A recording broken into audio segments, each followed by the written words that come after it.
हाय नमस्कार। आज मी रेसिपी दाखवणार आहे अंडा रोल। त्यासाठी मी यामध्ये किंचित थोडं तिखट आणि थोडं मीठ घेतलेलं आहे, लाल तिखट घेतलेलं आहे। आता हा अंडा आहे, याला फोडायचा आणि छान याला फेटून घ्यायचं आणि फेटल्यानंतर तव्यावर टाकायचं आहे।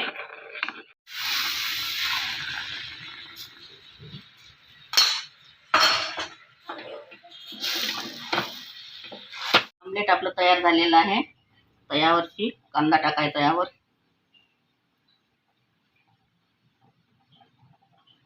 टमाटर, लाल मिरची पावडर, जीरा पावडर, धनी पावडर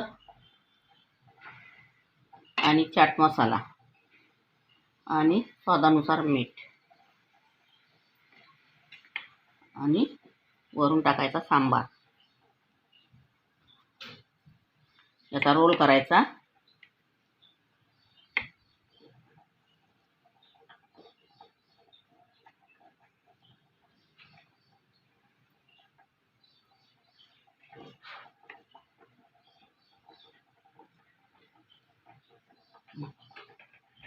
आपला वेज अंडा रोल तयार झालेला आहे। अगर तुम्हाला माझी रेसिपी आवडली असेल तर लाईक करा, शेअर करा आणि चॅनलला सबस्क्राईब करा। धन्यवाद।